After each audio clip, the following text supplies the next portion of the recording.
Et bonjour à tous, on se retrouve aujourd'hui pour une nouvelle vidéo. Je l'ai déjà enregistrée mais il y a eu un problème assez tôt dans la vidéo, donc je recommence, au moins ça va me permettre de faire juste afficher les valeurs qui sont déjà toutes calculées ici. Donc on va aller un peu plus vite sur les calculs quand il y aura des évolutions et quand il s'agira de la moyenne des ratios. Dans les dernières vidéos que vous pouvez voir précédemment, nous avons vu toutes les premières sociétés françaises par capitalisation, puisque je les trie par capitalisation, et vous pouvez voir du coup toutes ces sociétés qui sont ici, que je vous fais défiler au fur et à mesure. Nous allons continuer les analyses fondamentales avec les sociétés allant d'Orange à Edenred qui est ici. Et tout ça va être selon les critères comme d'habitude. Là aussi, je vous mets le lien vers la vidéo, comme ça vous avez tout à votre disposition. Et tout de suite, on commence avec la société Orange. Du coup, je remonte. J'espère que je ne vais pas avoir de nouveaux problèmes actuellement. Mais ce sont des choses qui arrivent. Hop, nous aurons besoin ici d'Orange, et c'est parti. Alors, la société Orange, tout d'abord sur Boursorama, nous allons voir la société pour avoir les informations, et Orange, il s'agit tout simplement du premier opérateur de télécommunications français. Le chiffre d'affaires avant élimination intergroupe par activité se répartit comme suit. Les prestations de services de télécommunications en particulier, c'est 79,1% du chiffre d'affaires. Les prestations de services de télécommunications aux entreprises, cette fois-ci, c'est 17,5%. Et les prestations de services aux opérateurs télécoms internationaux, c'est 3,4%. Du coup, une belle répartition des activités. Nous n'avons pas de répartition géographique, mais nous pouvons mettre du vert pour Orange, il n'y a pas de souci ici. Ça reste une grosse société française. Au niveau de la capitalisation boursière, nous sommes toujours à 25 millions de capitalisation boursière. De toute façon, je n'ai plus qu'à faire apparaître car il existe déjà. Et nous pouvons directement passer aux évolutions de bénéfices et du chiffre d'affaires, tout ça sur le site TradingView, dans la partie finance, dans la partie déclaration de l'entreprise. Nous mettons bien en annuel, c'est déjà le cas. Nous intéressons tout d'abord aux barres bleues, le revenu total ici, le chiffre d'affaires. Nous voyons que nous avons 40,86, 41,38, 42,24, 42,27 et enfin 42,52. Alors certes, ce n'est pas une forte augmentation, mais nous pouvons déjà dire que sur la partie chiffre d'affaires, c'est du vert au niveau de la couleur, puisque c'est complètement en augmentation, et je vous demande de me faire confiance. L'augmentation est de, il faut que je prenne celui-là, que ce soit bien 4%.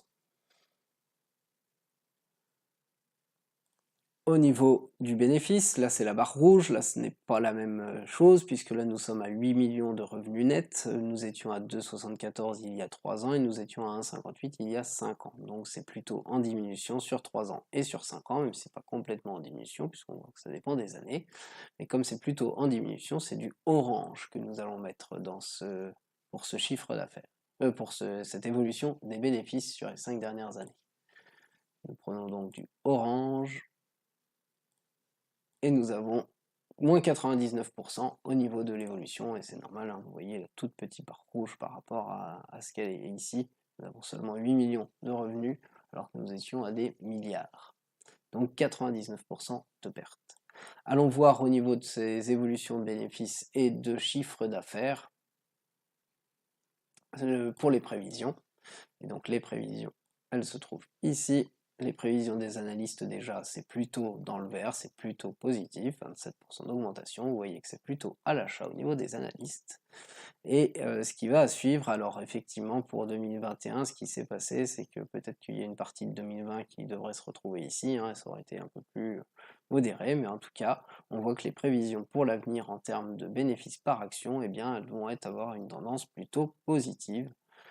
Et en termes de chiffre d'affaires, eh bien, la tendance, elle va être plutôt positive, mais assez neutre, relativement neutre.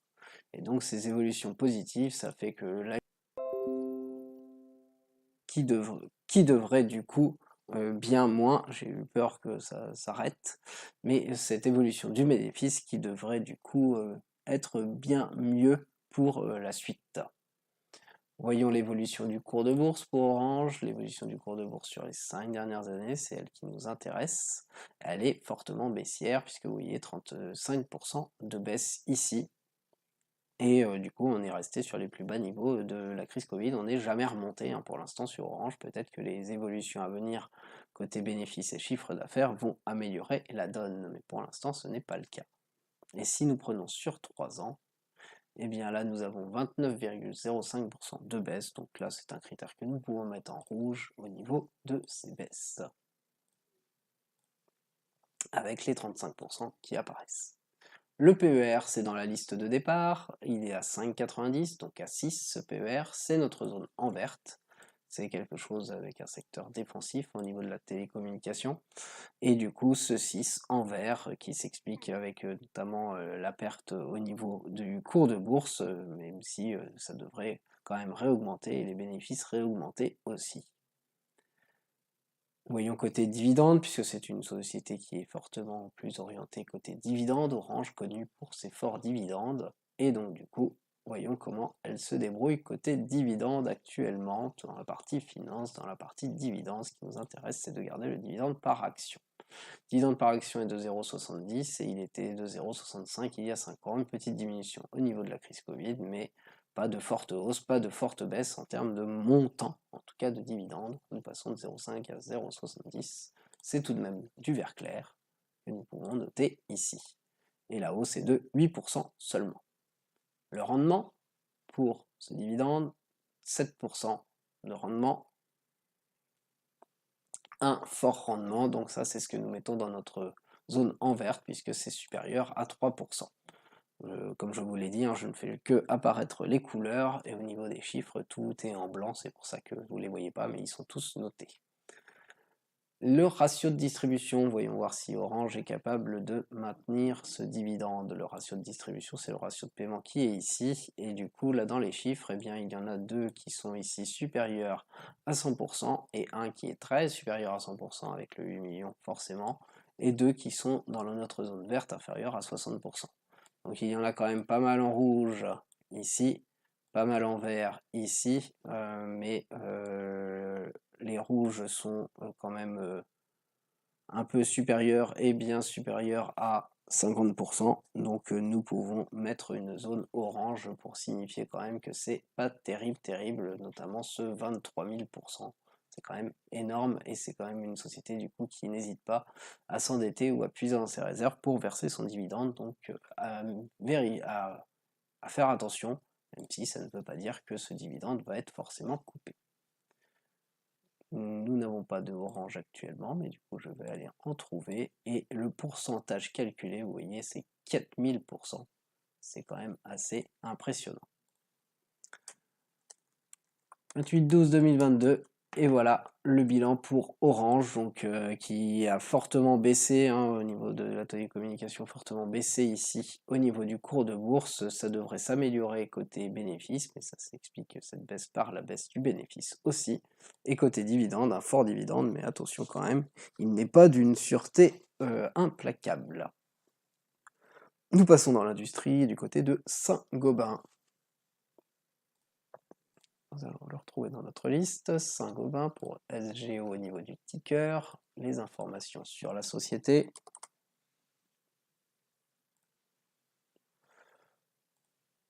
Sur le site de Boursorama, où nous allons avoir ces informations, la compagnie de Saint-Gobain, elle figure parmi les leaders mondiaux de la fabrication et de la commercialisation de matériaux de construction à destination des secteurs de la construction, de la mobilité, de la santé et de l'industrie.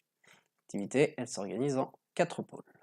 Fabrication de solutions de haute performance, vous voyez des numéros 1 mondiaux sur plusieurs domaines, la distribution de matériaux, la fabrication de produits de construction et la fabrication de vitrage. 4 grands domaines avec des numéros 1, etc. Une belle diversification d'activités qui est proposée ici par Saint-Gobain.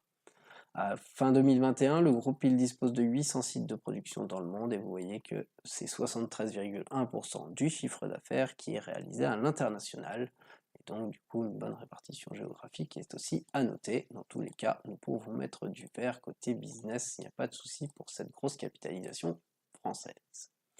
23,6 millions, donc 24 milliards plutôt, c'est en milliards.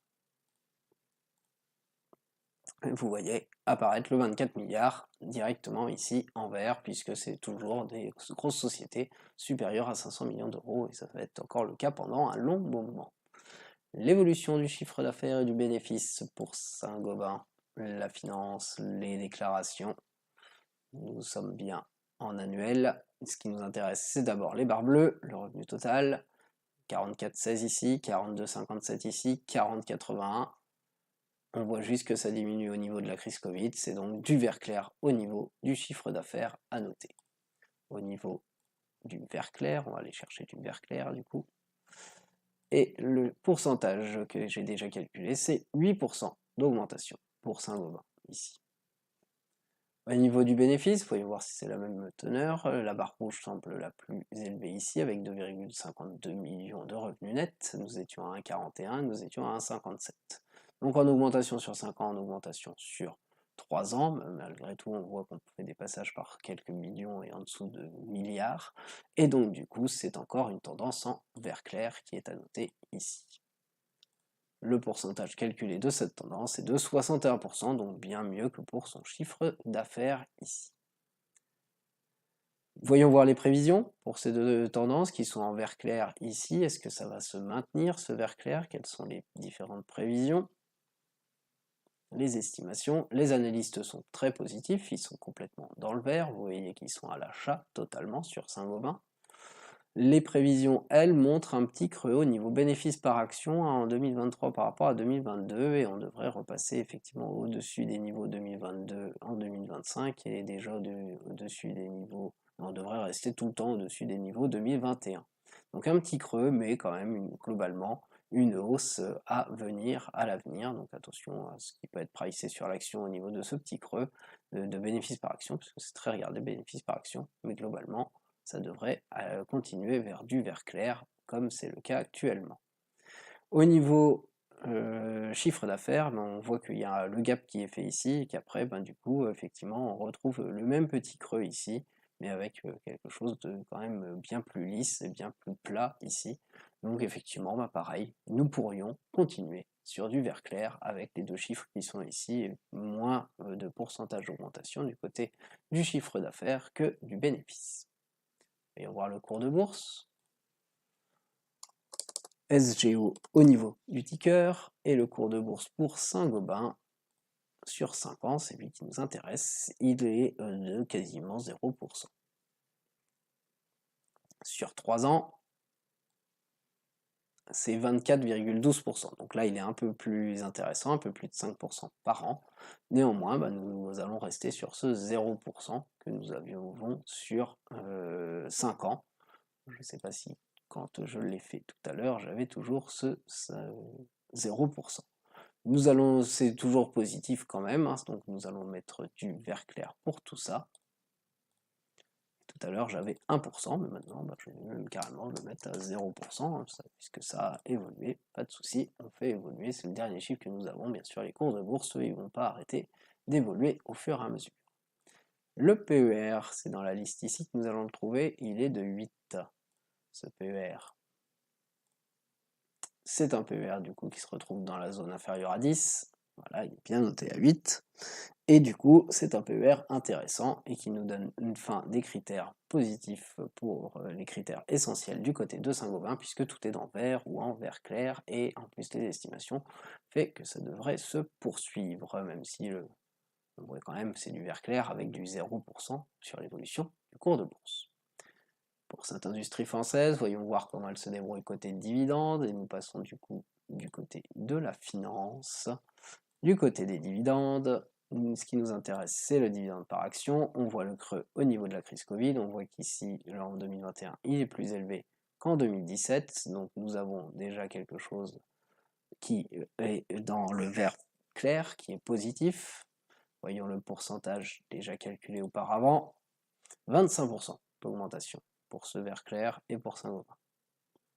Le rendement pour Saint-Gobain, le rendement est affiché ici à 3,52%. C'est un rendement qui est très intéressant, qui est au-delà de la zone des 3%, qui est à 4% du coup si on le met en moyenne, et donc c'est ce que nous mettrons en vert foncé. Voyons surtout au niveau du ratio de distribution, comment elle est capable, Saint-Gobain, de maintenir ce dividende, et le ratio de paiement. Alors, qu'est-ce que nous avons dans le ratio de paiement? Eh bien, nous avons des bonnes années. Vous voyez 45 ici, 0 ici et 34 ici. Ça, c'est des bonnes années puisque c'est inférieur à 60% de ratio de distribution. Et par contre, nous avons deux mauvaises années qui sont en rouge ici, au-delà des 100%. Donc, la société n'hésite pas à s'endetter ou à puiser en ses réserves pour donner des dividendes sur ces années-là, sur les années où ça va un peu moins bien. Néanmoins, comme ça reste relativement que par moment, eh bien cela reste relativement sûr comme dividende, c'est pas totalement sûr du tout, hein, mais ça reste relativement sûr en tout cas à ne pas perdurer ces années un peu particulières. Ça fait du coup du jaune puisque c'est assez moyen, donc nous allons aller mettre du jaune, et la moyenne que j'ai déjà calculée, elle s'élève à 84%. Et voilà, cela conclut l'analyse fondamentale pour cette entreprise Saint-Gobain avec des critères essentiels complètement dans le vert et un dividende qui, même si qui est relativement sûr et qui est plutôt très intéressant en termes de pourcentage. Legrand, autre industrie française.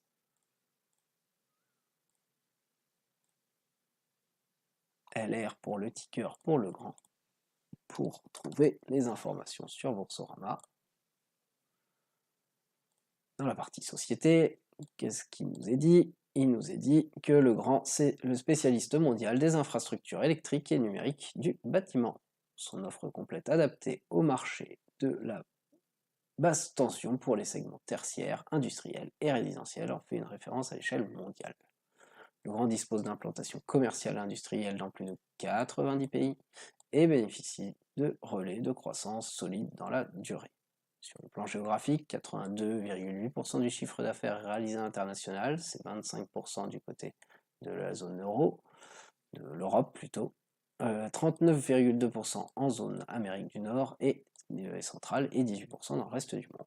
Sur le plan des produits, c'est 33% du chiffre d'affaires qui est réalisé dans les produits à plus forte valeur d'usage, vous voyez, data center, produits connectés au programme Elliott et programme d'efficacité énergétique, et au-delà, le groupe bénéficie de macro-tendances sociétales et technologiques très solides qui viendront soutenir son développement dans la durée. Un peu commercial comme présentation, mais en tout cas, ça nous laisse montrer que nous pouvons mettre du vert côté business, car il n'y a pas de grand-chose à dire de mal sur cette société. La capitalisation boursière, nous passons à 20 milliards de capitalisation boursière ici. Il doit déjà être mis, révélons-le, et c'est déjà 20 qui apparaît. L'évolution du bénéfice et du chiffre d'affaires, voyons voir comment les déclarations, ce qui a été reporté est fait. Alors, ce qui a été reporté, nous passons en annuel, pas en trimestriel.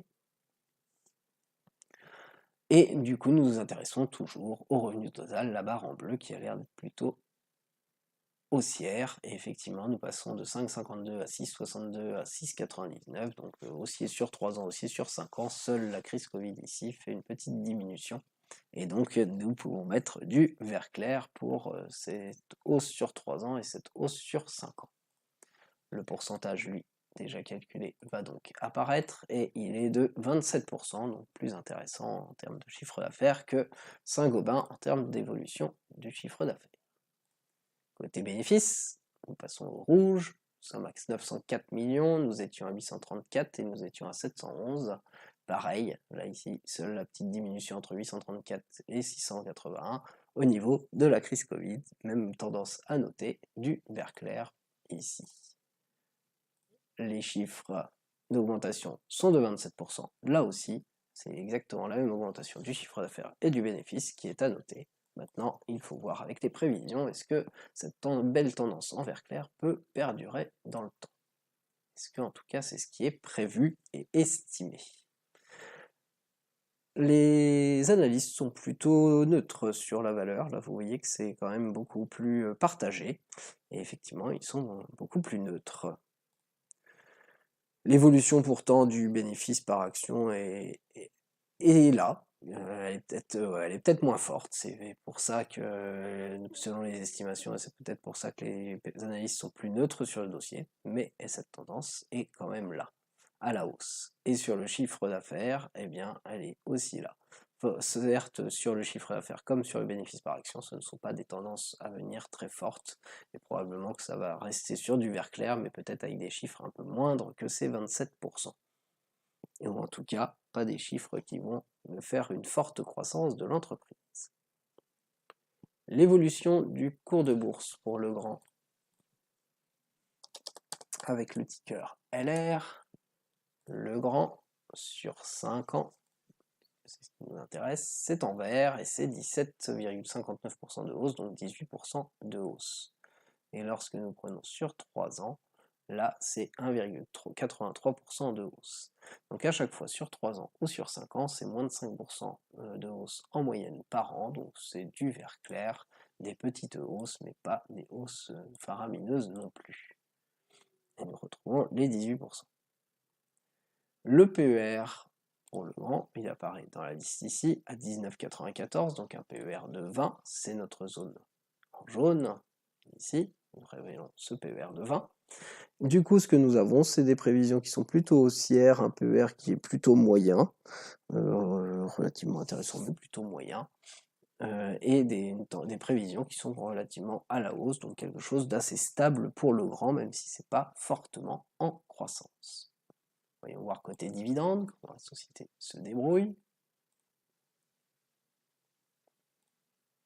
Sur la finance, sur les dividendes, nous gardons les dividendes par an, ça a l'air d'être en augmentation, au moins globalement, et oui, seulement globalement, puisqu'ici c'est 1,34, 1,34 euros par action, et du coup nous passons de 1,26 à 1,65 avec une tendance vert clair, et donc ce qui nous donne en évolution, déjà calculé, 31% d'évolution, d'augmentation de ce dividende, ce qui est intéressant. À voir comment ça se passe au niveau du rendement. Le rendement il est de 2,18%, donc dans la zone relativement intéressante qui est de 2 à 3%. C'est pas un très fort dividende, mais c'est un dividende quand même intéressant. Donc il va être équivalent à celui-ci à 2% ici en vert clair. Ce qu'il faut voir, c'est avec le ratio de distribution si la société peut maintenir ce dividende, et vous voyez tout est inférieur à 60%. Ici, ça a l'air d'être dans la politique de l'entreprise de réinvestir du coup les bénéfices plutôt que d'en verser de trop. Et donc du coup, c'est plutôt quelque chose qui va se mettre complètement en vert. C'est un ratio de distribution solide, un dividende qui est solide et sûr. Et 48% ont été calculés pour la moyenne des ratios de distribution des 5 dernières années. Donc nous avons un dossier qui est solide au niveau des critères essentiels et solide au niveau de ses dividendes, même si dans les deux cas, ce n'est pas une forte société à croissance ni une forte société à dividendes pour Legrand. Nous passons côté Michelin.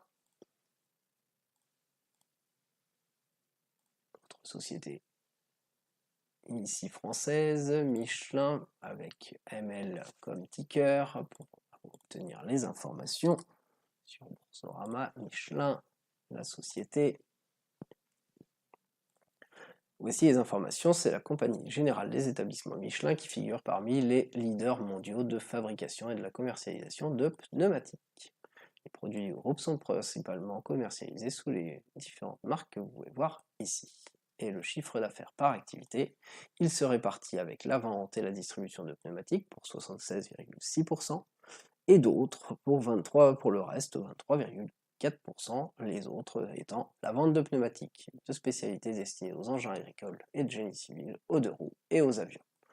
Et en outre, Michelin il propose aussi des offres pour accompagner les voyages et les déplacements, comme vous voyez, avec des cartes routières et ainsi de suite, et il développe des matériaux de haute technologie destinés à de nombreux domaines. À fin 2021, Michelin il est présent dans 177 pays, il emploie 124 760 personnes sur 123 sites de production. Répartition géographique du chiffre d'affaires, c'est 8,5%, 8,7% du côté de la France, 29,2% du côté de l'Europe, l'Amérique du Nord pour 35,3%, et on en retrouve encore d'autres pour 26,8%. Bonne répartition des activités, bonne répartition géographique, nous pouvons mettre du vert côté business. la capitalisation boursière, nous sommes passés en dessous des 20 milliards, 19 milliards qui va apparaître tout de suite. Nous passons à l'évolution du chiffre d'affaires et du bénéfice, ces deux colonnes ici. Voyons voir ce qui a été déjà reporté, les déclarations de cette société, en tout cas, plutôt. Nous sommes bien en annuel, et ce qui nous intéresse, c'est la barre bleue, et on voit ici que ça va diminuer entre le 24,14 ici et le 23,81. Par contre, donc diminution sur les 5 dernières années, mais augmentation sur les diminution sur les 3 dernières années, mais augmentation sur les 5 dernières années. Nous allons pouvoir mettre une tendance assez neutre, une tendance en jaune, du côté de l'évolution du chiffre d'affaires. Et cette tendance en jaune, en termes de pourcentage sur 5 ans, c'est 8% d'évolution.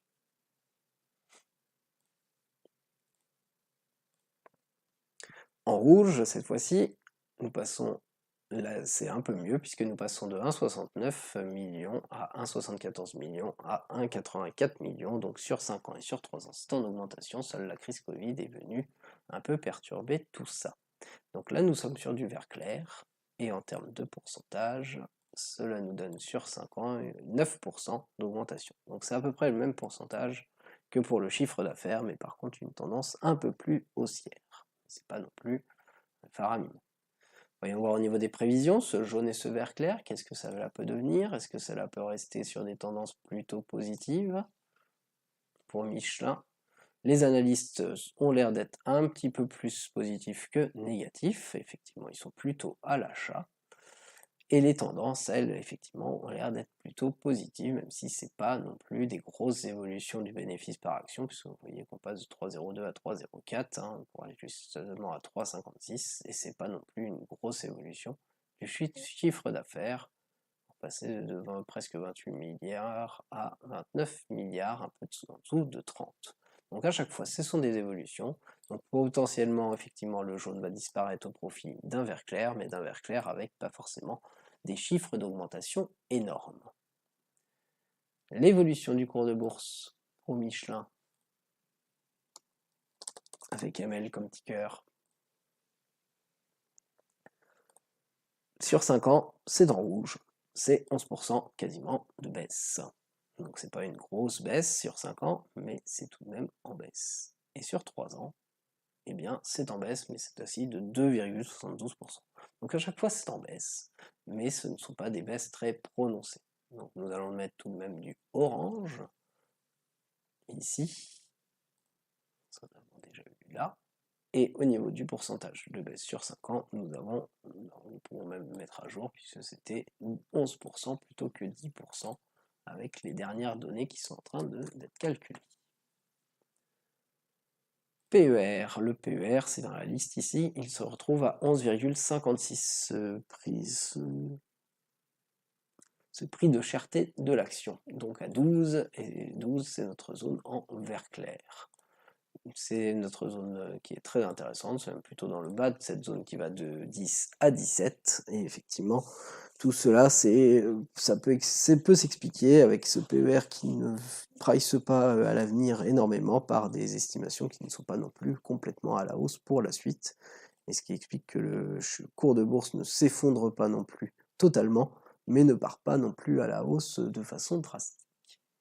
On va voir comment Michelin se débrouille côté dividendes. Cela peut intéresser, en tout cas c'est toujours intéressant de savoir ce que la société fait. Côté dividendes par action, on est redevenu au-dessus de la crise Covid, on voit quand même que ça avait diminué au niveau de la crise Covid, mais maintenant on est repassé au-dessus pour passer de 0,89 il y a 5 ans à 1,13 au niveau des actions, donc c'est du vert clair, et avec une hausse qui est de 27% du coup. Le rendement, en termes de rendement, c'est 4,2%. Donc là, c'est un fort rendement. C'est quelque chose que nous mettons en vert ici à 4%, puisque c'est supérieur même à 3%, donc un fort rendement du côté de Michelin qui est effectivement orienté beaucoup plus dividende que croissance avec les prévisions que nous avons vues sur les critères essentiels. À voir avec le ratio de distribution si Michelin peut faire perdurer ce dividende, et la réponse est plutôt oui. Même c'est un dividende qui est relativement bien solide, puisque une seule encartade au-delà des 60, donc entre 60 et 70%, qui est notre zone en vert clair de ratio de distribution, tout le reste est vraiment parfaitement maîtrisé et souvent en dessous des 60, même bien en dessous des 60. Donc nous allons mettre du vert clair pour le petit bémol, mais le pourcentage lui calculé, il va être tout à fait correct avec 41%. Il n'y a plus qu'à mettre la date de mise à jour et nous avons fini avec Michelin. Côté dividende, rien à signaler, c'est un fort dividende qui est bien en place et relativement sûr, mais par contre ne vous attendez loin. Les prévisions ne font pas attendre de grosses évolutions d'un point de vue des critères essentiels de cette société, peut-être par contre un cours de bourse qui arrêtera de diminuer. Passons côté Société Générale, donc la financière, comme nous avons déjà vu au niveau notamment bancaire, puisque nous avons vu aussi AXA, mais nous avons vu surtout au niveau bancaire le Crédit Agricole et la BNP, et nous allons pouvoir comparer. Et du coup, partons sur Société Générale, qui se retrouve ici au niveau de la capitalisation. Le ticker pour Société Générale, c'est GLE.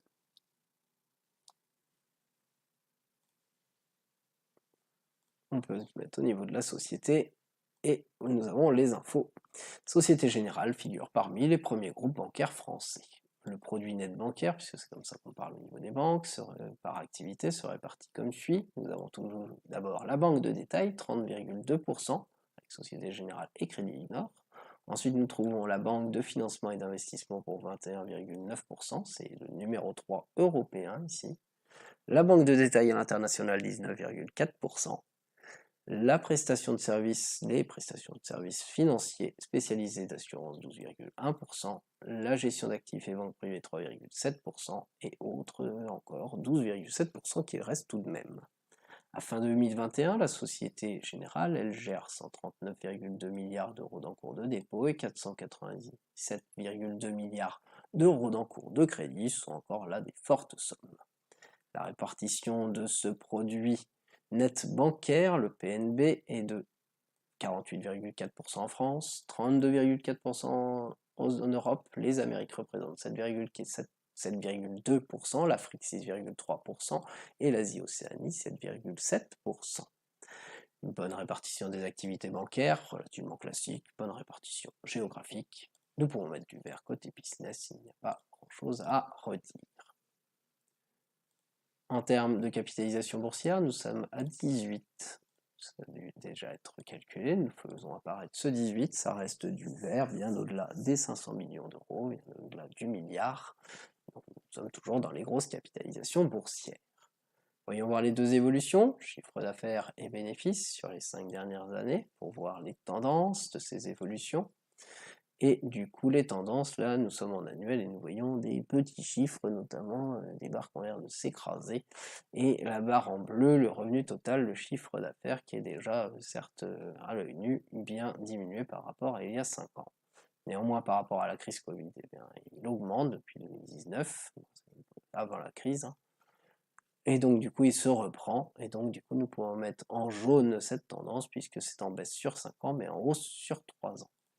Et la baisse sur 5 ans que nous mettons en jaune, elle s'élève à 15% tout de même, donc c'est une belle baisse du chiffre d'affaires. Côté bénéfice, ça a l'air de mieux se passer puisque la barre en rouge ici, le revenu net est à 5 millions, il était à 2 millions il y a 3 ans et il était à 2 millions il y a 5 ans, donc là c'est plutôt en évolution même si on voit effectivement des pertes en 2020, donc du coup nous allons mettre du vert clair pour cette évolution. Et ce vert clair va faire dévoiler un chiffre d'évolution de 116% cette fois-ci, effectivement, là c'est beaucoup mieux, donc certes, même avec une perte du chiffre d'affaires, Société Générale réussit à faire bien augmenter ses bénéfices sur 5 ans de 116%. Mais on va voir les tendances à venir pour voir si cette baisse va continuer et si les prévisions pour bénéfices peuvent continuer également. Les opérateurs, les analystes sont plutôt très positifs sur le titre, ils sont à l'achat. Alors, il y a quand même un petit trou à noter ici au niveau du bénéfice par action en 2023, mais globalement, effectivement, la tendance va aller au-delà de tout ce qui a été fait sur les dernières années. Vous voyez la barre en 2025, ça reste des estimations, bien sûr, maintenant il faut le confirmer, mais effectivement, ça va faire un peu cette cuvette, mais cette grande remontée pour Société Générale. Au niveau de chiffre d'affaires, là, nous n'allons pas vivre la cuvette, nous allons continuer peu à peu le chiffre d'affaires. Du coup, ce qui veut dire que ici, effectivement, ça pourrait rester sur du vert clair, quelque chose comme ça, et ici, ça devrait normalement au moins repasser dans le chiffre positif, mais voire même peut-être repasser sur du vert clair plutôt que sur du jaune. Le cours de bourse, l'évolution du cours de bourse pour Société Générale GLE au niveau ticker.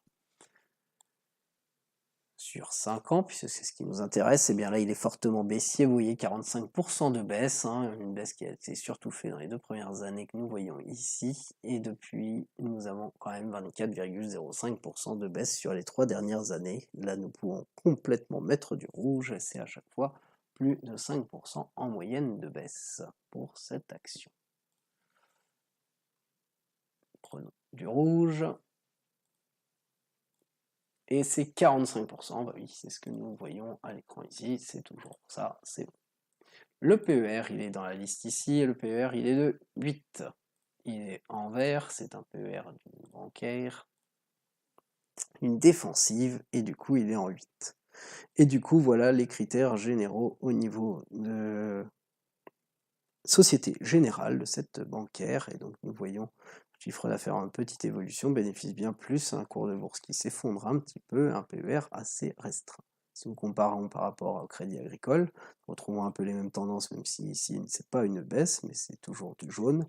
Et la BNP Paribas, nous retrouvons un peu les mêmes tendances, même si ici c'est pas une baisse, et ici la baisse est moindre que sur les autres actions. Mais sinon, ça ressemble effectivement en partie. Voyons voir si, comme pour BNP, donc la BNP, vous voyez au niveau des dividendes, là c'est un fort dividende et qui est plutôt en augmentation et très bien maîtrisé. Pour le Crédit Agricole, c'est un fort dividende encore plus fort en augmentation et plutôt bien maîtrisé. Voyons voir comment ça se passe côté Société Générale. Côté dividende, nous allons dans la partie finance, dans la partie dividende. Ce qui nous intéresse, c'est le dividende par action. On voit le creux Covid et on voit que là, par contre, on n'est pas repassé au-dessus. On était à 2,20, on est à 1,65 et donc du coup, c'est plutôt en diminution et donc du orange que nous allons mettre. Contrairement à ce que nous avons vu sur les autres titres. La baisse, elle est de 25%, tout de même, de ce dividende. Le rendement pour Société Générale, le rendement, lui, par contre, il est conforme à ce qu'il y avait chez BNP Paribas, plus de 3%. C'est pas étonnant puisque le titre il a beaucoup baissé aussi, hein, donc faire attention parce que d'avoir 7% d'augmentation, mais un titre qui baisse de 45%, bon, bah du coup, c'est pas du tout rentable. Est-ce que ces 7%, la Société Générale s'en tire bien pour les maintenir? C'est le ratio de paiement, le ratio de distribution qui va nous le dire. Et du coup, eh bien attention, puisqu'en 2020, là, je vous rappelle, au niveau des déclarations, 2020, le revenu net, c'est dans le rouge, c'est moins 869, donc ce sont des pertes.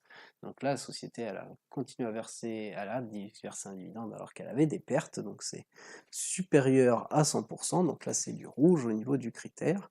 Par contre, au niveau des autres critères, il y a 3 années en verte et une année en orange ici, non, en jaune, excusez-moi, puisque c'est notre zone entre 70 et 80% de ratio de distribution.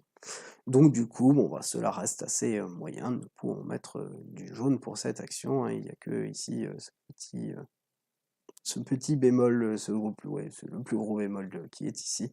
Sinon pour le reste, il n'y a rien de grandement catastrophique. Nous pouvons mettre du jaune au niveau de la moyenne qui est, elle est basse à 39%, mais attention, ne vous laissez pas avoir. Il y a ce chiffre-là que nous ne connaissons pas et que nous ne pouvons pas calculer, donc que nous ne pouvons que sortir, et qui du coup donne cette couleur jaune quand même, qui est quand même à ne pas perdurer, sinon c'est pas un dividende aussi sûr. Et donc du coup, côté dividende, par rapport au Crédit Agricole que vous voyez avec du vert ici, ou par rapport à la BNP, eh bien nous avons quand même un dividende qui est beaucoup moins sûr côté Société Générale, en tout cas moins maîtrisé. Partons côté Veolia, la société que nous voyons juste après. Veolia Environnement, de son nom complet, VIE au niveau du ticker pour avoir les informations. Dans la partie société, et Veolia, il s'agit tout simplement du numéro 1 mondial de prestation de services à l'environnement. Le CA, par activité, il se répartit comme suit. Les prestations de services de propreté, 39,4%, vous voyez que c'est le numéro 1 mondial. Les prestations de services liées à l'eau, 37,8%, vous voyez que c'est le numéro 1 mondial. Les prestations de services énergétiques, 22,8%, vous voyez que c'est le numéro 1 européen. Et donc du coup, ça fait des beaux critères du côté de la répartition par activité du chiffre d'affaires. La répartition géographique cette fois-ci, le chiffre d'affaires, c'est 20,6% en France, 38,4% en Europe et 41% encore d'autres pays. Rien à dire là-dessus, nous pouvons mettre le business de Veolia en vert pour le moment. La capitalisation boursière, 17 milliards, nous allons la faire apparaître, et c'est ce qui a dû être écrit juste avant. L'évolution du bénéfice et du chiffre d'affaires, nous allons aller voir ce qui se passe dans la finance, dans les déclarations. Nous les prenons par année, ça c'est une par année. Ce qui nous intéresse, c'est toujours cette barre bleue qui a l'air d'être plutôt en augmentation. Nous arrivons à 28,51, nous étions à 27,19, nous étions à 24. Mais par contre, il y a une petite baisse avec le Covid en 2020, donc c'est du vert clair que nous allons mettre sur cette évolution du chiffre d'affaires. Et le vert clair, il nous indique sur 5 ans, 15% d'évolution. Pas une forte évolution, mais une évolution. Au niveau du rouge, du revenu net, alors elles sont toutes petites les barres, nous sommes à 404,3, nous étions à 619 et nous étions à 329. Donc c'est en évolution sur 5 ans, mais c'est en diminution sur 3 ans. Nous allons mettre du jaune puisque c'est pas une forte tendance, il n'y a pas de grande tendance ici. Donc du jaune au niveau de l'évolution du bénéfice, et c'est 23% d'évolution tout de même. Donc ce ne sont jamais des gros chiffres, mais ce sont quand même des chiffres intéressants. Les prévisions pour la suite, pour voir si le jaune va plutôt devenir vert clair, donc allons voir les prévisions pour Veolia Environnement. Les analystes, eux, sont davantage positifs que négatifs, ils sont plutôt à l'achat. Et effectivement, du côté du bénéfice par action, là, les estimations, elles sont à la hausse, comme vous pouvez le voir, même plutôt pas mal à la hausse. Donc du coup, le orange, le jaune plutôt, devrait en effet disparaître pour laisser place, ici, à quelque chose de bien plus vert, vert clair en tout cas. Du côté du chiffre d'affaires, là, la hausse, elle est beaucoup moins visible, mais nous devrions notamment rester sur du vert clair, pas forcément avec des chiffres extrêmes, mais ce vert clair devrait perdurer. Voyons le cours de bourse pour Veolia, voir ce qu'il donne.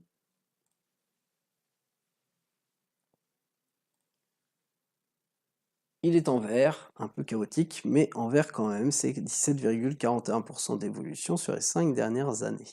Et sur 3 ans, nous avons 4,65% d'évolution. À chaque fois, que ce soit sur 3 ans ou sur 5 ans, c'est moins de 5% de hausse à chaque fois, et donc c'est du vert clair pour cette tendance. Raté, j'ai mis la case d'à côté.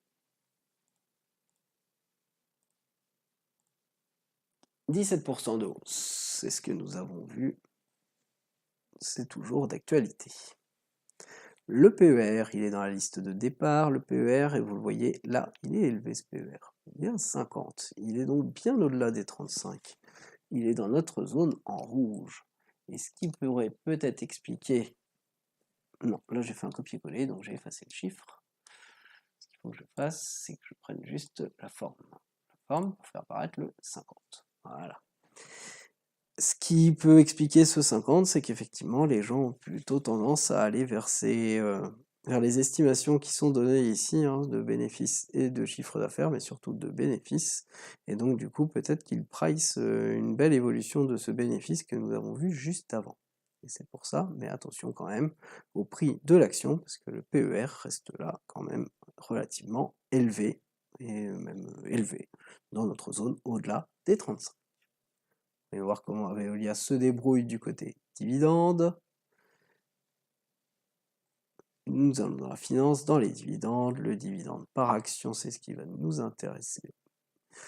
Et là, nous avons la crise Covid, mais nous voyons que nous sommes repassés au-dessus des valeurs d'avant crise Covid. Nous étions à 0,80 en 2017, nous sommes à 1 euro par action en 2021. Et donc du coup, l'évolution en vert clair ici, elle est de 23%. Une évolution relativement sympathique.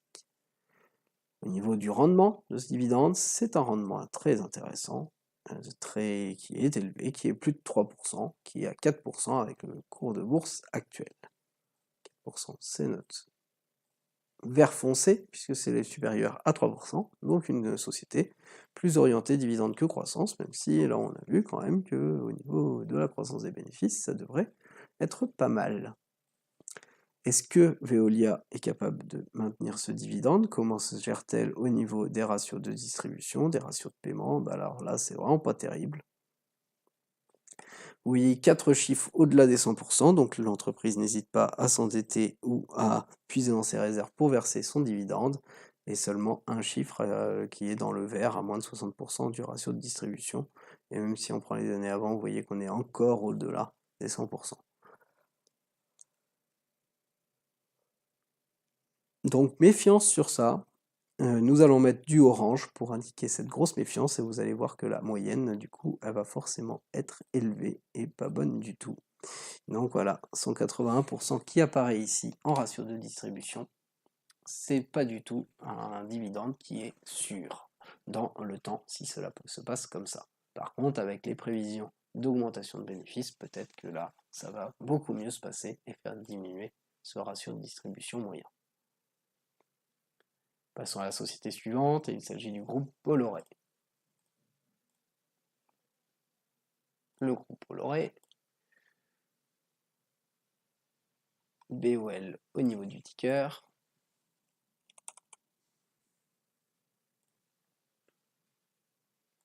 Les informations sur la société, c'est une holding, comme vous le voyez, une holding organisée autour de 5 pôles d'activité côté Bolloré. Les prestations de services de communication pour 48,4% du chiffre d'affaires, les prestations de services logistiques et de transport, ça représente 36,9% du chiffre d'affaires, la distribution, stockage et négoce de produits pétroliers pour 12,7%, et là il s'agit du numéro 2 français. La production de films plastiques, de batteries, de terminaux et de systèmes spécialisés, 1,9% du chiffre d'affaires, et on retrouve encore 0,1% notamment d'activités de prise de participation. Une belle diversification, hein, vous voyez ici au niveau des activités. La répartition géographique cette fois-ci, français dom-tom 45,6%, l'Europe à 19,4%, 15,7% pour l'Afrique, les Amériques 10,5% et l'Asie-Pacifique 8,8%. Bonne répartition géographique, donc nous pouvons mettre tous les critères en vert au niveau de ce business. La capitalisation boursière, elle s'élève à 15 milliards, excusez-moi, 15 milliards, de toute façon, c'est normalement déjà écrit 15 milliards. Il y a juste à la révéler. L'évolution du chiffre d'affaires et du bénéfice. Où en est-elle Bolloré sur les dernières années? Partons dans la finance, partons dans ce qui a été déjà déclaré. Alors là, on voit déjà au niveau du bénéfice, du revenu net, une grosse année en 2021, probablement avec des ventes, puisque ça a l'air de sortir de l'ordinaire. Ce qui nous intéresse pour l'instant, c'est le chiffre d'affaires en bleu. Là, on voit sur 3 ans que c'est en diminution, puisqu'on passe de 24,84 milliards à 19,77, mais par contre, c'est en évolution sur 5 ans, puisque nous étions à 18,34. Du coup, nous allons mettre du jaune, évolution positive sur 5 ans, évolution négative sur 3 ans. Du jaune sans trop de tendance, il va falloir qu'une tendance se détermine, mais par contre, c'est quand même haussier sur le résultat, et c'est 8% de hausse sur 5 ans. Au niveau bénéfice, bon, ça reste très exceptionnel ce que nous voyons. Néanmoins, nous prenons les chiffres tels qu'ils sont. Donc là, forcément, ça va être en évolution positive sur 5 ans et sur 3 ans. Ce qu'il faut voir, c'est est-ce que ça se maintient? Non, voilà. Il y a une chute entre 2017 et 2018, par exemple. Et donc, du coup, ce n'est pas complètement dans le vert, c'est seulement dans du vert clair. Et là, attention au niveau du chiffre, forcément 772%, mais comme on le voit, ça a l'air d'être assez exceptionnel. Et justement, allons vérifier si c'est exceptionnel, voyons voir si ce jaune au niveau du CA peut perdurer, et surtout ce 772% d'augmentation au niveau des bénéfices, et tout cela, allons le voir avec les prévisions. Les analystes sont positifs sur le titre, à l'achat. Alors il n'y en a que deux, hein. Il n'y a pas beaucoup d'analystes ici, c'est effectivement pas une société qui est dans le CAC 40 ou dans le SBF 120. Et vous voyez effectivement l'année exceptionnelle, hein, avec des ventes ici, le reporté bien supérieur à l'estimation, hein, donc quelque chose qui était inattendu ici. Mais par contre, on devrait retourner sur des chiffres bien plus bas. Alors des chiffres qui sont plus élevés que les années précédentes à partir de 2022, mais vous voyez que 2023 sera plus bas que 2022, 2024 sera plus haut que 2023, mais plus bas que 2022, donc pas vraiment de progression. Donc ce chiffre d'affaires, ici, donc clairement le 772%, vous pouvez l'oublier pour les années à venir. Et aussi l'évolution, eh bien peut-être que ce sera du vert clair, mais peut-être aussi que ce sera du jaune. Au niveau du chiffre d'affaires, vous voyez, eh bien c'est aussi plutôt en diminution de 2022 à 2023 et presque stable sur 2023-2024. Donc pas de grosse évolution à la hausse, du coup on pourrait rester effectivement dans quelque chose de plutôt jaune, vert clair, mais de très neutre sur ce titre. Donc attention à ça, parce que c'est pas parce que vous voyez 772% d'augmentation ici qu'il faut se dire que c'est à acheter, etc. Voilà, ça fait partie d'une année exceptionnelle, nous prenons les chiffres tels qu'ils sont, mais il faut pouvoir le voir, le déterminer. Évolution du cours de bourse pour Bolloré, BOL, de ticker. Sur les 5 dernières années, c'est ce qui va nous intéresser. Et vous voyez, hein, tout de suite, il y a moins que sur d'autres titres, il y a aussi moins d'échanges, hein, sur ce titre qui n'est pas dans le CAC 40 ni dans le SBF 120. 15,67% d'augmentation, c'est une jolie augmentation, pas très jolie, mais ça fait quand même un peu moins de 5% par an à chaque fois. Et sur 3 ans, par contre, là c'est un peu plus joli, 33,67% par an, donc plus de 5% par an, mais du coup nous allons rester sur du vert clair pour ces 16% à peu près d'augmentation. On va voir si c'était ça tout à l'heure, 16% c'est resté tel quel. Et vous voyez que ça n'a pas eu une forte augmentation, hein, par rapport aux 772%. Bien sûr, les gens ont bien noté qu'il s'agissait de quelque chose d'exceptionnel au niveau des bénéfices. Le PER, bah oui, il est de 2. Et c'est tout à fait normal, parce que les gens n'ont pas suivi ce bénéfice exceptionnel, puisque ce bénéfice exceptionnel, c'est que pour l'instant, et dès qu'il va disparaître, ce PER qui est complètement dans le vert, inférieur à 10, donc très bas, un indice de cherté qui est très bas par rapport au bénéfice actuel de l'action, eh bien, va tout de suite augmenter très fortement dès que le bénéfice va revenir à un bénéfice davantage normal, puisque le PER se calcule avec un bénéfice glissant sur l'année. Dès que ça va changer, vous allez voir, le PER tout d'un coup va redevenir beaucoup moins attractif, beaucoup plus normal. Voyons les dividendes côté Bolloré, comment la société gère-t-elle ses dividendes? Nous allons dans la partie finance, dans la partie dividende. Le dividende par action, c'est ce qui nous intéresse. Et ça a l'air d'être très stable. 0,06, 0,06, 0,06, 0,06, 0,06. C'est tout le temps le même montant de dividende. Nous allons donc mettre du jaune pour cette tendance, même si vous pourriez considérer qu'il y a l'inflation et que du coup c'est comme si ça diminuait. C'est pas faux. Mais étant donné que j'ai une couleur neutre pour du jaune, eh bien je vais me permettre de mettre du jaune. Je n'en ai pas ici directement, donc je vais appliquer ici l'orange. 0% d'évolution, c'est tout à fait logique. Et je vais remettre du jaune. En termes de rendement, pour Bolloré, c'est 1,15% de rendement de dividende. Avec le prix actuel de l'action, un rendement certes intéressant, pas très élevé, à 1%, et qui se trouve dans la zone entre 1 et 2%, notre zone en jaune, mais plus proche des 1%. Voyons comment ce dividende, puisqu'elle n'est pas très tournée vers les dividendes, mais comment elle arrive à le gérer avec le ratio de paiement. Et du coup, les chiffres sont ici. Donc il y a des très bons chiffres, il y en a 3, hein, notamment le dernier avec beaucoup de bénéfices et pourtant pas un dividende exceptionnellement élevé qui est donné. Et des chiffres qui sont plutôt moyens dans notre zone en jaune, donc rien de très inquiétant ici. Donc nous avons du vert et nous avons du jaune, hein, la zone entre 70% et 80% de distribution, de ratio de distribution. Nous allons donc mettre du vert clair pour ce critère, et la moyenne au niveau de ce vert clair, elle s'élève à 44%. Un dividende qui est relativement sûr, même si la société ne mise pas complètement dessus, et par contre, il n'y a pas non plus de grosse évolution attendue au niveau des bénéfices de cette société, ni du chiffre d'affaires. Nous passons à la société suivante, et il s'agit de Publicis.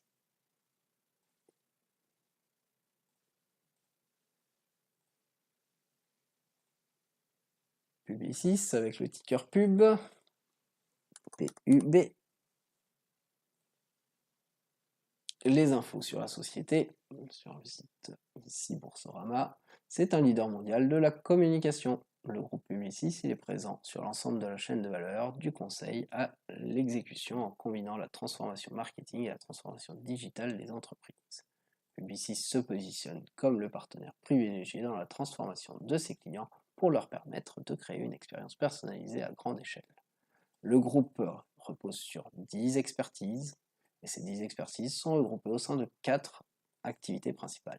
La communication, les médias, la data et la technologie. Donc une belle diversification, hein, tout ça c'est un peu de la communication. On voit la diversification quand même d'activités. Le groupe il propose à ses clients une organisation unifiée, fluide et leur facilitant l'accès à l'ensemble de ses expertises dans chacun de ses marchés. Il est présent, ce groupe, dans 100 pays et compte plus de 88 000 collaborateurs, même si nous n'avons pas d'informations complètement détaillées sur la partition du chiffre d'affaires, nous pouvons mettre du vert côté business. La capitalisation boursière, 15 milliards, comme celle précédente. Elle doit être déjà notée. Voyons voir les évolutions, chiffre d'affaires et bénéfices sur les 5 dernières années. C'est toujours très intéressant de voir ces tendances au niveau qui ont été déclarées, celles-là. Nous regardons d'abord le bleu, la partie chiffre d'affaires, qui a l'air d'être plutôt haussière. Nous sommes à 11,74, 10, 19, 11, donc là c'est pas complètement haussier. Et 10,25, donc par contre on est haussier sur 3 ans, haussier sur 5 ans, mais pas tous les ans, donc c'est une hausse en vert clair. Et le chiffre, le pourcentage sur 5 ans d'augmentation est de 15%, exactement comme pour Veolia. Au niveau du bénéfice, en rouge, là nous sommes un peu plus haussiers, puisque nous étions à 862 millions, 919, 841, donc on a redescendu un petit peu. On redescend encore 576, par contre on dépasse le milliard en 2021. Donc là aussi nous sommes sur une tendance en vert clair, en augmentation sur 3 ans et sur 5 ans. Une hausse de 19%, très proche de la hausse du chiffre d'affaires. Pas de très forte hausse, côté bénéfice, côté chiffre d'affaires, mais voyons voir au niveau des prévisions pour la suite. Est-ce que ça peut s'accélérer? Est-ce que ça va rester dans cette tendance en vert clair? Les analystes ont l'air d'être assez positifs, ils sont à l'achat. Et l'évolution, mais ben non, elle ne montre pas de grosses évolutions, mais néanmoins une évolution tout de même du bénéfice par action qui est attendue. Et donc du coup une tendance en vert clair, voire en vert, qui pourrait effectivement perdurer, pas forcément de façon extrême, mais perdurer tout de même. C'est la même chose au niveau du chiffre d'affaires, comme vous voyez, des chiffres qui sont en augmentation, mais pas non plus extrêmes, donc effectivement, eh bien, on pourrait rester sur des montants à peu près similaires à ce que l'on a actuellement. L'évolution du cours de bourse pour Publicis sur les 5 dernières années, avec le ticker pub, nous avons 5,60% d'augmentation, un gros trou de la crise Covid et un retour sur des valeurs supérieures à la crise Covid. Sur 3 ans, c'est 45,72% d'augmentation. Donc sur les 3 dernières années, c'est une belle augmentation, mais par contre, ce n'est pas le cas sur les années avant. Nous allons donc mettre le bémol en vert clair avec ce 6% d'augmentation. Est-ce que c'était déjà 6% tout à l'heure? C'était bien 6%, donc ça n'a pas changé. Et effectivement, ça n'a pas beaucoup augmenté avec vu qu'il n'y a pas de grosses évolutions bénéfices, etc. Le PER dans la liste au départ, 13 de PER. C'est notre zone en vert clair, la zone très intéressante, non, intéressante plutôt, qui va de 10 à 17. Un indice de cherté relativement peu cher. Et du coup, pour Publicis, nous avons quelque chose de solide au niveau des critères essentiels, puisque tout est en vert clair, même si, attention, hein, ce ne sont pas des pourcentages ni des prévisions pour l'avenir qui sont fortement haussières. Voyons voir comment la société gère côté dividendes, pas se mettre à mal. Dans la finance, dans les dividendes par action, ce qui nous intéresse, nous sommes au-delà, avec un dividende versé qui est au-delà de la crise, nous voyons totalement la crise du Covid, mais nous sommes repassés au-dessus, donc quelque chose en augmentation en vert clair, ici, même si ce n'est pas forcément fortement haussier, c'est tout de même 20% d'augmentation de dividendes, c'est toujours intéressant. Et au niveau du rendement, c'est 4% tout. Un dividende fort, du coup, en vert, supérieur à 3%, et du coup qui est plutôt en augmentation. Reste à savoir maintenant, avec le ratio de paiement, le ratio de distribution, si la société le gère bien, et là pour le coup, elle a l'air de plutôt pas trop mal le gérer. Effectivement, cette société, mis à part quelques moments, vous voyez en 2016 où là il y a une barre parce que normalement voilà, elle a fait des pertes en 2016, hein. C'est pour ça que des fois ce n'est pas calculé, le ratio de distribution on ne peut pas le calculer, mais la société verse quand même des dividendes, et ici une partie qui est en orange dans nos critères, puisque c'est un ratio de distribution qui est dans la zone entre 80 et 90%, pour le reste c'est quand même plus faible, et en plus à chaque fois qu'il y a un moment où ça va être un peu difficile, il y a quand même un ratio de distribution un peu plus faible, plus affaibli que les 50, on va dire un peu habituels, qui est fait par la société. Donc du coup, eh bien, nous allons mettre du vert clair pour noter le bémol du orange ici, mais ce n'est qu'un bémol, puisque sinon tous les 4 autres sont complètement dans le vert, et donc du coup le vert clair avec un pourcentage qui ne va pas être si élevé que ça, qui est de 56%, donc c'est un dividende relativement bien maîtrisé, et ce qui fait un dossier complètement en vert ou en vert clair ici, relativement solide sur les critères essentiels, et solide, relativement solide également, sur les dividendes, même un peu plus porté sur dividendes, porté davantage sur dividendes que sur de la croissance pour ce groupe Publicis. Nous passons sur Dassault Aviation, nous avons déjà vu Dassault Systèmes, mais attention, ce sont des sociétés complètement différentes, et du coup Dassault Aviation est la société suivante. AM pour le ticker de Dassault Aviation.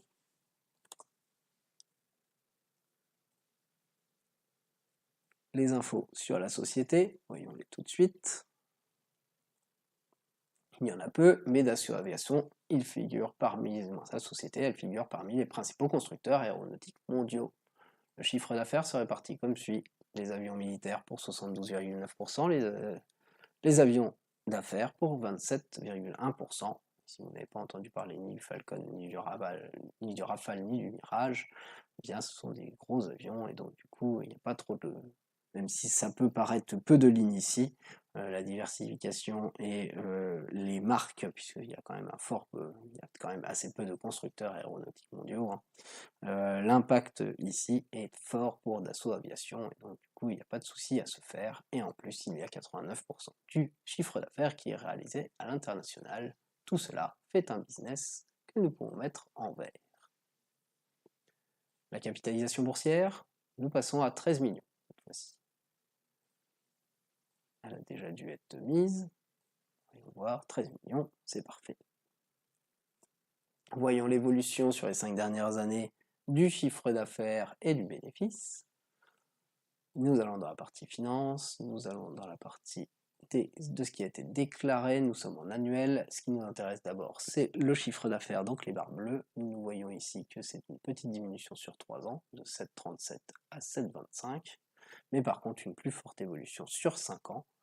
Et donc du coup nous allons mettre du jaune quand même, car il y a la diminution sur 3 ans, mais vous allez voir qu'au niveau des chiffres, eh bien, ça va être un jaune qui va être relativement important.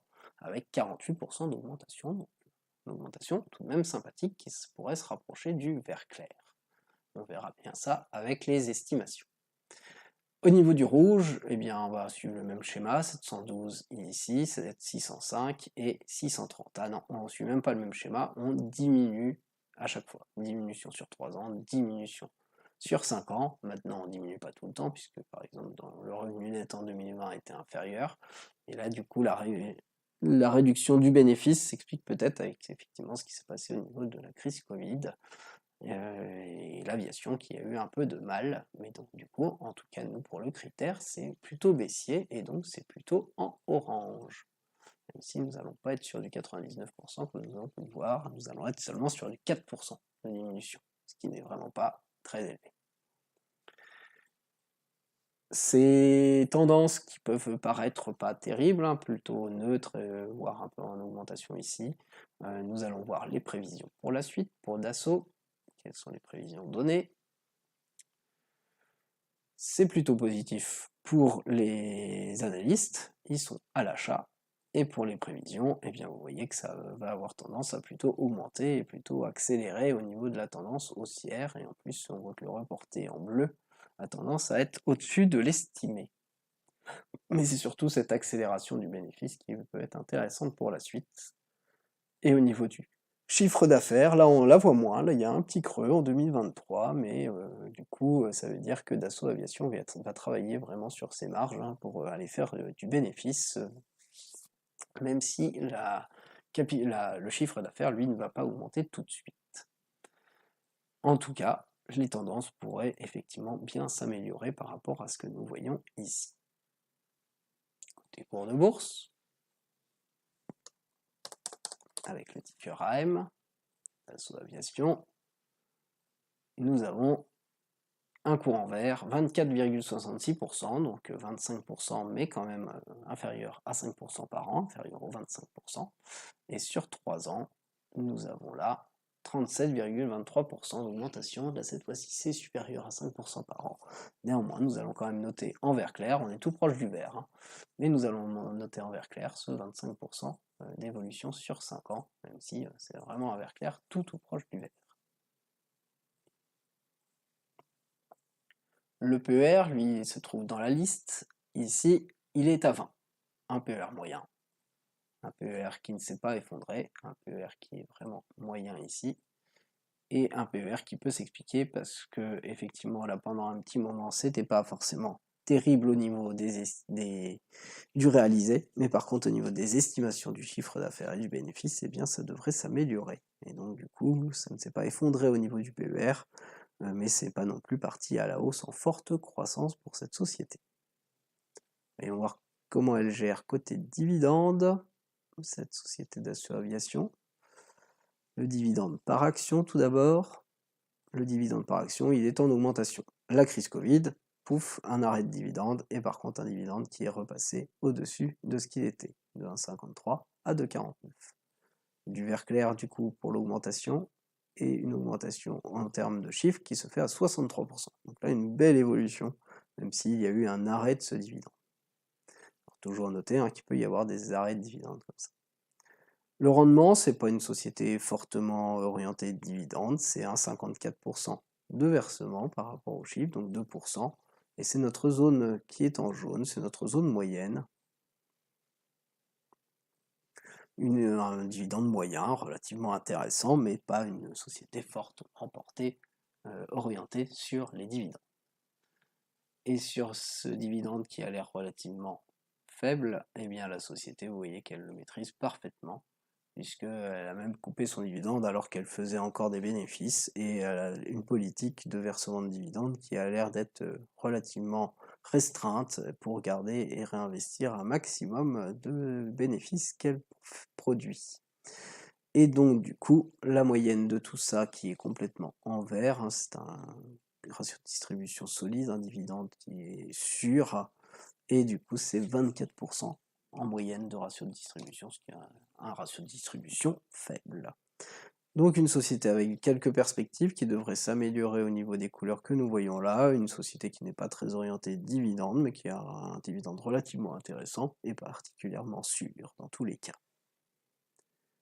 Passons sur Sodexo, la société suivante, on change vraiment de domaine, hein. SW au niveau du ticker.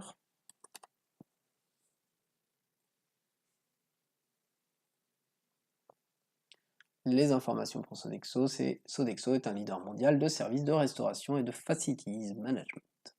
Le chiffre d'affaires par activité, c'est avec avant élimination intra-groupe, il se répartit comme suit, la grosse majorité, services sur site 95,7%. Et vous voyez qu'après ça se ventile un peu partout. Et la deuxième partie, c'est la vente de services de restauration repas 4,3%. Donc même si ça peut paraître que deux gros marchés, hein, c'est vraiment toute la répartition à l'intérieur de cette première grosse activité, hein, de service sur site qui est intéressant. La répartition géographique du chiffre d'affaires, c'est 13,1% en France, 35,4% aux États-Unis, 10,8% au Royaume-Uni et il en reste 40,7% autres à mettre dans le monde. Et donc du coup nous pouvons mettre du vert côté business s'il n'y a pas de souci à noter pour Sodexo. La capitalisation boursière, nous sommes toujours à 13 milliards, exactement comme pour Dassault Aviation. Normalement, c'est ce qui a dû être noté. Voyons voir l'évolution bénéfices et chiffre d'affaires de ce qui a été déclaré dans les années précédentes. Nous sommes bien en annuel, ce qui nous intéresse c'est le bleu, le chiffre d'affaires, et on voit déjà à l'œil nu que c'est pas quelque chose de très à la hausse. Nous étions à 20,41, nous sommes à 21,13, donc c'est en augmentation sur 5 ans tout de même. Nous étions à 19,32, donc ça avait même un petit peu baissé par rapport à 2020, et nous sommes remontés. Donc nous sommes quand même sur du vert clair, même si c'est pas une forte tendance ici que nous voyons. Et effectivement, avec le chiffre révélé, nous voyons seulement 4% d'évolution. Donc certes du vert clair sur la tendance, mais 4% d'évolution seulement calculée. Au niveau du bénéfice, est-ce que c'est un petit peu mieux? Nous étions à 651 millions, nous avons fait carrément des pertes en 2020, et nous sommes à 695 millions. Donc là aussi, nous sommes en augmentation sur 5 ans et sur 3 ans. C'est surtout que nous avons fait une cuvette, hein. Du coup, par contre, pas forcément avec des hausses faramineuses non plus, mais nous allons noter l'augmentation de 7% ici et la tendance en vert clair. Voyons voir si ce vert clair va peut-être un peu s'améliorer, parce que là, les chiffres ils sont quand même faibles et ça pourrait rapidement tendre vers au moins du jaune. Donc voyons voir les prévisions pour Sodexo pour la suite. Au niveau des analystes, ils sont plutôt positifs, très peu sont négatifs, donc à l'achat. Et effectivement, cela pourrait s'améliorer, puisqu'effectivement, après la période un peu en cuvette ici tumultueuse, eh bien, le bénéfice par action pourrait repartir complètement à la hausse, et le chiffre d'affaires, eh bien, c'est la même tendance que nous observons, même si elle est un peu plus prononcée sur le bénéfice par action que sur le chiffre d'affaires. Donc du coup, eh bien, ce vert clair pourrait perdurer, peut-être que les chiffres pourraient augmenter et s'éloigner d'une potentielle zone jaune ici, pour effectivement au moins être dans du vert clair. Le cours de bourse pour Sodexo, avec cette cuvette, qu'a-t-il donné? Et bien sûr, 5 ans, c'est 19,57% de baisse, donc 20% de baisse, hein, donc c'est une forte baisse qui est faite. C'est surtout, là vous voyez la belle crise Covid, hein, et une augmentation depuis les plus bas. Et si nous prenons sur 3 ans, sur 3 ans, du coup, nous étions encore en décembre, nous étions le 27 décembre qui est là, nous avons 15,22% de baisse. Donc là, nous sommes plus de 5% par an de baisse, hein, même malgré la réaugmentation, mais ça avait tellement baissé pendant la crise Covid. Et par contre, nous avons moins de 5% de baisse sur 5 ans. Et donc nous allons noter du orange pour ces baisses un peu continues mais pas totalement catastrophiques. Et voilà, cette belle reprise, hein, ici, vous avez déjà par rapport au plus bas, alors c'est pas les plus bas, hein, mais déjà plus de 40% de gagné. Et en tout cas, un orange avec 20% de baisse à noter. Parce que c'était déjà 20%, c'était déjà 20%. Donc on voit l'aspect cuvette ici, mais qui va peut-être se reprendre avec les estimations qui devraient s'améliorer. Et voyons voir au niveau PER ce que cela donne. Ça donne un PER moyen de 19. Notre zone en jaune, exactement comme au-dessus. Et avec les mêmes explications, c'est qu'effectivement, avec les mêmes explications, ça ne s'est pas complètement effondré, mais c'est quand même pas mal effondré ici, tout simplement parce que ça commence à remonter au niveau bénéfice, et du coup, c'est ça qui est pricé pour la suite. Voyons Sodexo côté dividende.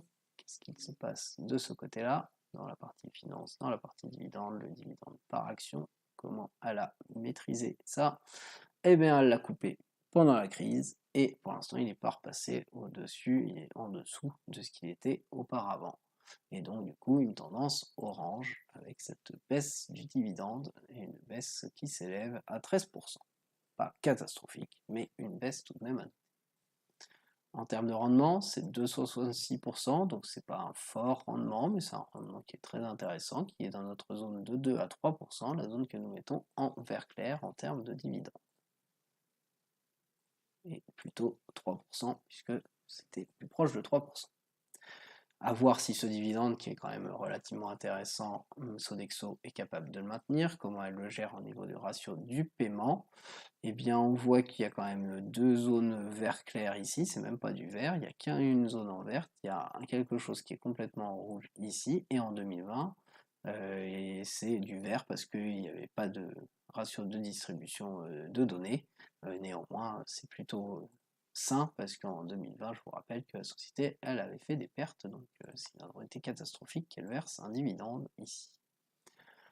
Tout ça, eh bien, ça nous donne quelque chose qui est relativement moyen, que nous pouvons mettre en jaune, parce que nous avons quand même largement dépassé les 100% ici. Hein, nous n'avons pas hésité à puiser dans les réserves, voire à s'endetter, surtout que l'année d'avant était pas terrible. Et donc du coup, on peut calculer la moyenne, mais dans tous les cas, ça reste quelque chose de pas très solide, qu'il faut surveiller, on va dire. Même si les années précédentes, tout ça allait mieux, eh bien, ça pourrait revenir comme ça avec l'évolution des bénéfices. En tout cas, pour l'instant, c'est du jaune et une moyenne déjà calculée de 77%, donc quelque chose d'assez élevé comme ratio de distribution, même si pas inquiétant outre mesure non plus. Donc une société où ça pourrait s'améliorer ici, donc forcément ça pourrait s'améliorer parmi les critères essentiels si les prévisions sont là, et du coup il faudrait réussir à se reprendre un petit peu en main côté dividende, même s'il n'y a rien de très inquiétant à noter sur Sodexo.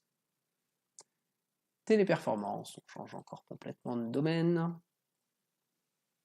Cette action du CAC 40, dont on a forcément entendu parler avec une baisse violente avec des accusations. Téléperformance, c'est le numéro 1 mondial de prestations de services externalisés de conseils aux entreprises dédiés à la gestion, à la gestion de la relation client. Le groupe est spécialisé dans l'externalisation des centres de contact dédiés à la gestion de la relation client et son chiffre d'affaires par activité se répartit de la façon suivante. Les prestations de gestion d'expérience client, c'est 88,5% et les prestations de services spécialisés, c'est 11,5%. Mais par contre, c'est surtout ce qui est intéressant de voir, c'est qu'à fin 2021, le groupe il avait 420 000 collaborateurs dans 88 pays, et 265 langues, plus de 170 marchés, et surtout, vous voyez tous les secteurs de clientèle qui sont mis ici. Ça se ventile entre les services financiers 14%, télécom, internet et télévision payante 13%, la santé et l'assurance 13%, la technologie électronique grand public 11%, les médias et les loisirs 11%, la distribution et le e-commerce 10%, le tourisme, l'hôtellerie, compagnie aérienne 9%, les services aux entreprises 4%, les services publics 4%, l'énergie 3%, et enfin il en reste 8 autres. Et donc du coup, tout ça pour dire que certes, ça paraît pas des activités très diversifiées, mais c'est beaucoup bien diversifié, notamment par le secteur d'activité visé. La diversification se retrouve sur le plan géographique avec la répartition du CA hors service spécialisé qui est la suivante. Europe continentale, Moyen-Orient, Afrique 29,8%, ils font des grandes régions. Hein. L'Amérique du Nord, Royaume-Uni, Asie-Pacifique 33,4%, l'Amérique du Sud, Espagne, Portugal 29,8% et il en reste 7% pour l'Inde. Pas de souci, ici, nous pouvons continuer notre liste de verts, nous sommes sur des grosses sociétés, il y a peu de choses à dire. La capitalisation boursière, c'est également 13 milliards. Donc continuons notre liste, ça a dû déjà être marqué 13 milliards. Ici, nous sommes toujours dans le vert, toujours supérieur au milliard, toujours supérieur à 500 millions d'euros. C'est tout ce que nous mettons en vert, c'est les grosses capitalisations boursières. Évolution des bénéfices et du chiffre d'affaires. Voyons voir ce que cela donne pour Téléperformance sur les 5 dernières années par rapport aux résultats qui ont été fournis de l'entreprise. Nous sommes bien en annuel, et ce qui nous intéresse tout d'abord, c'est la barre bleue. Et là, visuellement, déjà, on voit que c'est en augmentation. Et là, c'est intéressant.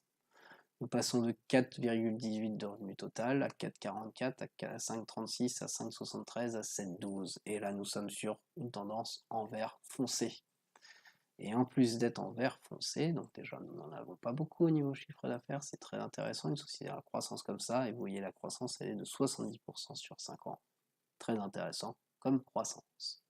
Est-ce que ça va suivre la même tendance sur les bénéfices? C'est ce qui sera intéressant, et oui, visuellement, la barre rouge ici a l'air d'être plus grande. 312 millions il y a 5 ans, mais là par contre, nous ne sommes pas sur du vert foncé, nous sommes sur du vert clair, parce que vous voyez, ça n'a pas évolué, 312, 312.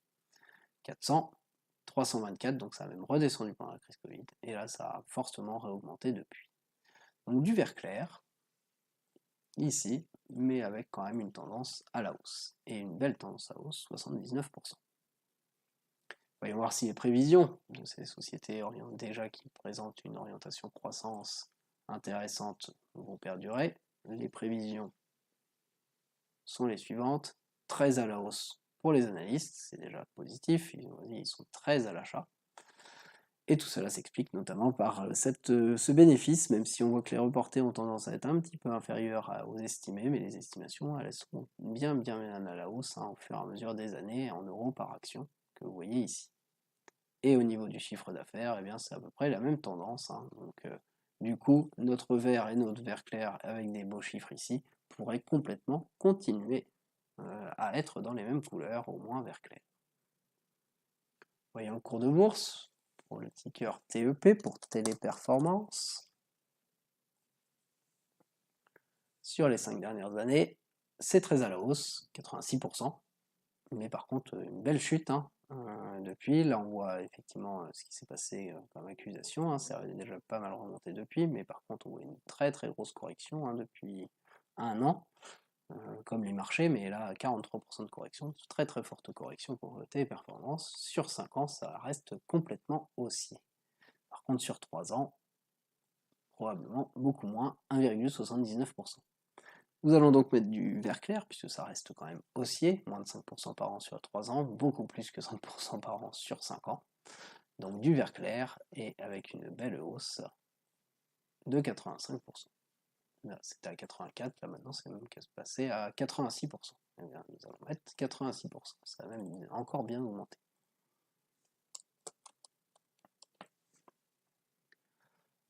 Le PER de Téléperformance, il est à 23. Notre zone moyenne, mais nous sommes dans la zone moyenne un peu plus élevée déjà, puisque nous sommes plus proches des 25 que des 17. La zone moyenne, c'est celle qui va de 17 à 25. C'est un PER qui n'est pas trop élevé, mais qui price quand même les belles tendances à venir ici sur le chiffre d'affaires et le bénéfice. Il y a eu quand même, il s'est quand même un peu écroulé suite à l'annonce là et ce que nous avons vu au niveau du cours de bourse. Sinon, je pense qu'il aurait été probablement dans la zone un peu plus orange, puisque c'est une société qui a une tendance quand même à la croissance parmi les critères essentiels, parmi ce qu'elle montre en tout cas. Voyons voir côté dividende, puisqu'elle a l'air d'être orientée croissance, mais du coup comment elle se débrouille côté dividende. Le dividende par action, eh bien, il évolue lui aussi de façon plus ou moins constante. Il y a quand même eu entre 2019 et 2020 une stagnation de ce dividende, mais globalement, c'est du vert clair, c'est en augmentation globale. Ce dividende en augmentation en vert clair, et c'est 78%, nous retrouvons encore nos 70% ici, qui se retrouvent côté dividende. avec ses 78% d'augmentation, c'est un dividende moyen. Donc voilà, c'est une société plus orientée croissance que dividende. Un dividende moyen que nous allons réduire à 1%, du moins arrondir à 1% plutôt, mais qui reste dans notre zone moyenne, qui peut être intéressante. Hein. Notre zone en jaune. Et ce dividende, eh bien, ce qu'il faut voir, c'est ce que la Téléperformance est capable de maintenir, comment elle le gère, et donc son ratio de paiement. Et là, c'est très intéressant, puisque vous voyez, tous ces chiffres, ils sont largement en dessous de 60%. La zone a l'air d'être 35% de base, il n'y a eu que la pandémie où ils ont augmenté un tout petit peu pour le maintenir, mais sinon, vous voyez que ça a l'air d'être un peu la politique de l'entreprise, d'être à 35% de ratio de distribution, et donc à garder une bonne partie de ses bénéfices pour continuer de faire grandir la société, de réinvestir. La moyenne du coup de ce critère complètement vert, complètement solide, donc 37%, c'est très solide comme ratio de distribution et une société bien plus orientée croissance que ratio de distribution que vous voyez ici s'afficher avec Téléperformance et tous les critères qui sont donc ici. Edenred, pour terminer, pour cette vidéo. Ça ne veut pas dire que ce sera terminé. Eden au niveau du ticker pour avoir les informations.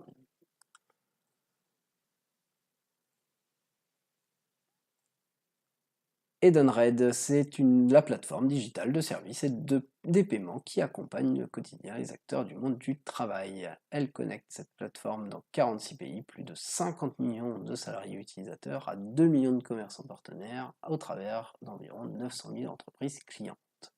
Edenred propose des solutions de paiement à usage spécifique dédiées à l'alimentation, telles que les titres restaurants, à la motivation, des cartes cadeaux, des plateformes d'engagement des collaborateurs, à la mobilité, avec des solutions multi-énergie de maintenance de péage, de parking, de mobilité, au paiement professionnel, les cartes virtuelles. Et ces solutions, bon, ça c'est très commercial, mais elles améliorent le bien-être et le pouvoir d'achat des salariés, renforcent l'attractivité, l'efficacité des entreprises et vitalisent l'emploi et l'économie locale.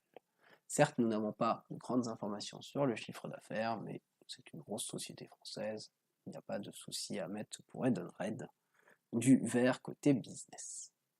La capitalisation boursière, nous sommes toujours à 13, mais nous sommes un peu en dessous des 13 milliards, et nous continuons notre série à 13. L'évolution du chiffre d'affaires et du bénéfice pour Edenred dans les années précédentes, qu'est-ce qui a été déclaré? Allons voir ça de suite. En annuel, nous intéressons d'abord au bleu. Alors, est-ce que ça a complètement évolué? 1,57, 1,58, oui, c'est très peu, mais ça a évolué. Donc on voit juste une baisse au niveau de la crise en 2020, sinon nous passons de 1,25 milliard à 1,58 milliard, et donc c'est une évolution du chiffre d'affaires en vert clair. 26%, bien moindre que pour Téléperformance, mais tout de même en évolution. Est-ce que c'est la même chose côté revenu net? 312, 313, oui, 241, donc évolution sur 5 ans positive, évolution sur 3 ans positive, toujours pareil, une petite baisse au niveau de la crise Covid temporaire, mais du coup, globalement, du vert clair également pour la partie bénéfice ici, 30%. Du vert clair avec des chiffres qui sont relativement intéressants, mais assez éloignés d'une tendance jaune, d'une tendance neutre, c'est une tendance plutôt à l'évolution. Voyons voir au niveau des prévisions si ça va perdurer, en tout cas si les estimations montrent ça. En tout cas, les analystes ont l'air d'être plutôt positifs, même très positifs, ils sont complètement à l'achat, et tout cela peut s'expliquer par ce bénéfice par action où vous voyez une forte accélération de la tendance. Effectivement, c'était un peu tumultueux avec la crise Covid, mais depuis, eh bien, le bénéfice par action ne cesse d'augmenter dans les estimations, dans les prévisions en tout cas. Et c'est la même chose au niveau du chiffre d'affaires. Donc clairement, les chiffres que nous voyons là, eh bien, ce n'est peut-être qu'un début, ça peut complètement perdurer en vert clair, voire même en vert, et du coup, c'est plutôt positif pour la suite. L'évolution du cours de bourse, d'Edenred.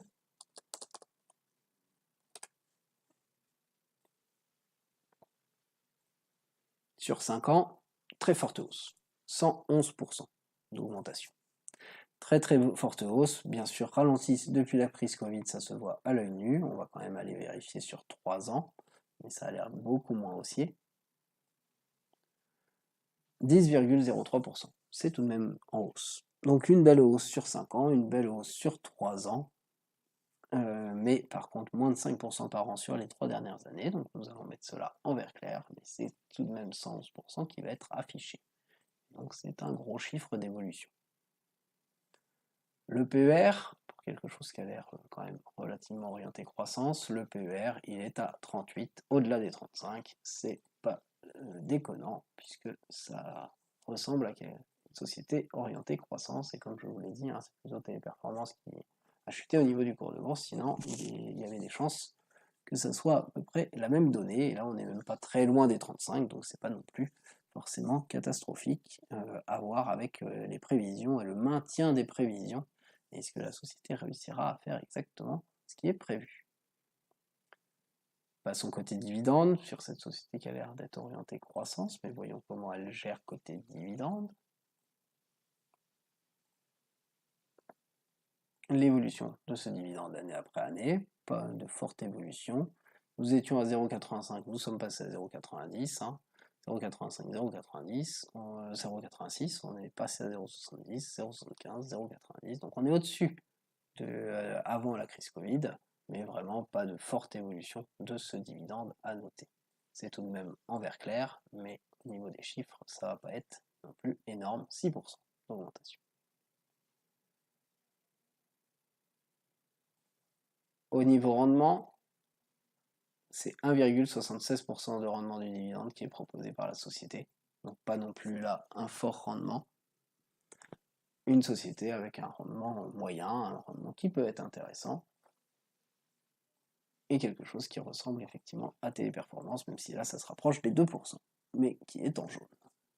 Ce qui est intéressant de voir, c'est si ce rendement moyen, relativement intéressant, et avec une société portée vers la croissance, et plutôt vers la croissance en tout cas, peut être maintenu, et ça c'est le ratio de paiement qui va nous le dire.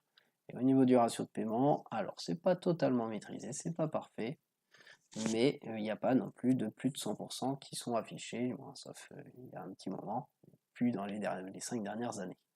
Néanmoins, nous sommes ici 2 fois dans la zone en orange, 2 fois dans la zone en jaune et 1 fois dans la zone en vert. Au niveau de ce ratio de distribution, nous allons donc mettre du orange, car c'est pas complètement solide, c'est pas complètement catastrophique non plus, c'est peut-être à surveiller, à voir s'il n'y a pas de grandes choses qui seraient décidées, mais en tout cas, rien de bien catastrophique sur la sûreté de ce dividende.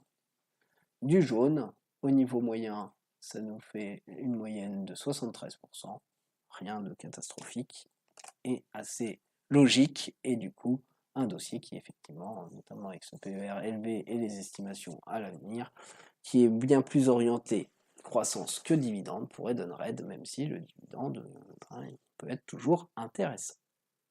Je vous souhaite une très bonne journée, je ne sais pas si je fais déjà la suite de la vidéo dans la journée, mais en tous les cas, une très bonne journée et à très bientôt.